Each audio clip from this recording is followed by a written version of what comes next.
Ukraine ने दावा किया कि 20 दिन से कीव पर कब्जे की कोशिश में जुटे रूस ने अब उसके रिहायशी इलाकों पर भारी बमबारी शुरू कर दी। और इस बार रूस की मिसाइल का निशाना कीव के स्लेतोसिंस्की इलाके की एक 15 मंजिला इमारत बनी।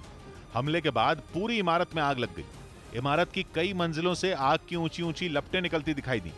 वहां से निकले धुएं ने पूरी बिल्डिंग को काले रंग से रंग दिया। रिहायशी इमारत पर हमले की खबर मिलते ही दमकल कर्मियों की टीम आग बुझाने पहुंच गई, लेकिन कई मंजिलों पर एक साथ आग लगी देखकर उनके भी हाथ पांव फूल गए। जैसे जैसे वक्त गुजरता गया, इमारत में लगी आग और भीषण होती गई।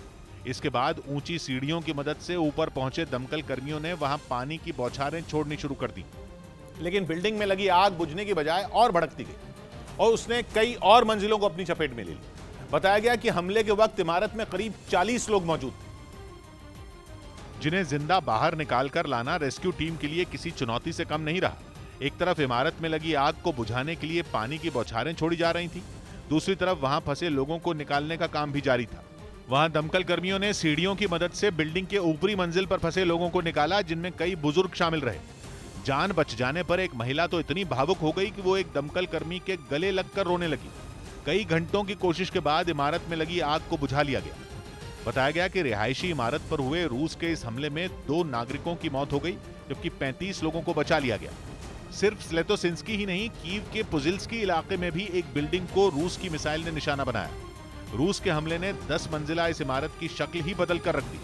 बिल्डिंग का एक एक हिस्सा बुरी तरह टूटा हुआ दिखाई दिया। बम के हमले से वहां भी इमारत के बड़े हिस्से में आग लग गई। इस बीच ब्रिटेन के रक्षा विभाग के सूत्रों ने दावा किया कि पुतिन की सेना के पास यूक्रेन से जंग जीतने के लिए अब बहुत कम वक्त बचा है। यही वजह है कि वो राजधानी कीव पर मिसाइलों से ताबड़तोड़ हमले कर रहा है, क्योंकि ऐसा कहा जा रहा है कि यूक्रेन से युद्ध लड़ रही पुतिन की सेना के पास अब सिर्फ 10 से 14 दिन का गोला बारूद बचा हुआ है। यही नहीं, यूक्रेन की सेना के पलटवार के बाद रूसी सैनिकों की संख्या में भी कमी आने का दावा किया गया और यूक्रेन के जिन इलाकों पर रूस ने कब्जा किया है उसे बरकरार रखने में भी रूसी सेना को मुश्किल हो रही। दावे के मुताबिक जंग में रूस के हालात अगर ऐसे ही रहे तो आने वाले 2 हफ्तों में यूक्रेन की सेना उस पर भारी पड़ सकती।